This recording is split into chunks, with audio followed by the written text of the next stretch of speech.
Perrier. It all started when a French company somehow convinced people it's cool to buy bottled water. How does Evian make you feel? Today, Evian surpassed Perrier in sales, and now it's the chic French water of choice. Why? It costs about $5 a gallon. Why do people pay so much for something you can get for free? If they're not buying Evian, they buy Aquafina and Dasani and the dozens of new brands that are jumping into this billion-dollar business, including bizarre ones like Venus, the water for women. And this one with the Donald scowling at us. I'd have to be very thirsty to buy that. Me, as a parent, I feel more comfortable giving her bottled water. I drink Poland Spring, and that water is clean, it looks clean, it tastes clean, and it's like... It's clean. Yeah. It's clean. Bottled water, we were told, is cleaner, safer, healthier. Another of nature's gifts you can use to do something healthy. We took 5 bottles of national brands of bottled water and a sample of tap water from this drinking fountain in the middle of New York City and sent them to microbiologist Aaron Margolin to test for the bacteria that can make you sick, like E. coli.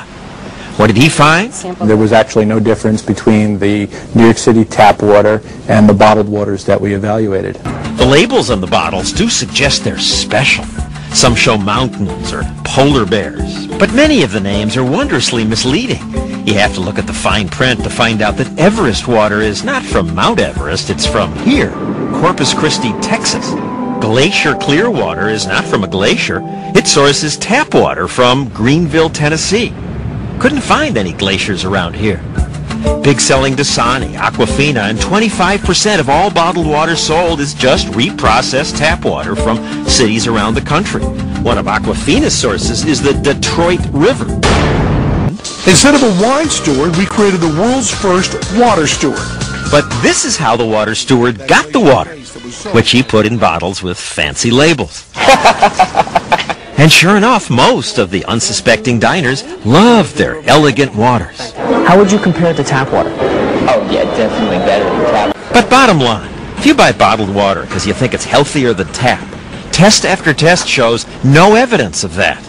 And if you buy fancy brands because you think they taste better, you're probably just buying the hype.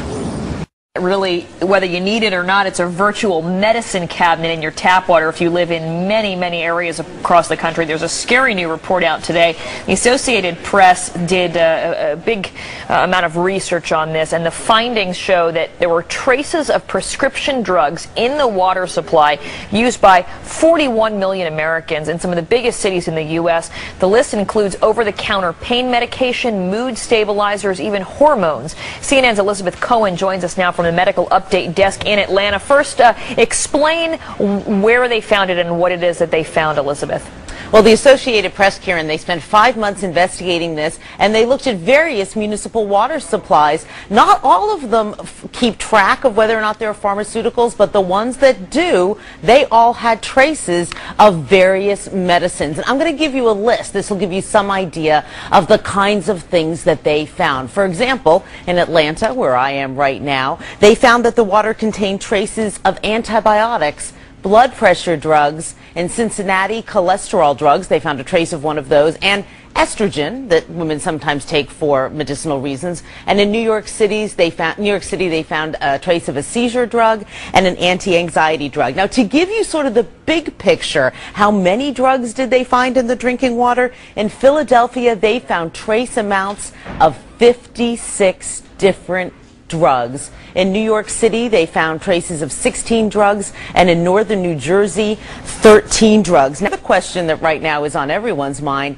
is, how in the world did drugs get into our drinking water? Well, it's not very pretty, and I'll give you the sort of sanitized version. We all take drugs, and our body does not absorb 100% of everything. Some of it passes through our body, ends up in sewage. Sewage is then treated and ends up back in the water system. Of course, the next question is, well, what about bottled water? Well, I hate to sound so pessimistic here. Bottled water often just is repackaged tap water. and that doesn't help us much at all either. Or even sometimes if it's spring water, it could still possibly contain these trace amounts. Humans basically have an impact everywhere, and those filters at home, they are not sensitive enough to get rid of the pharmaceuticals. Yeah, we actually brought it, our American morning water purification. I guess this does us no good either, Elizabeth. So, we are going to be asking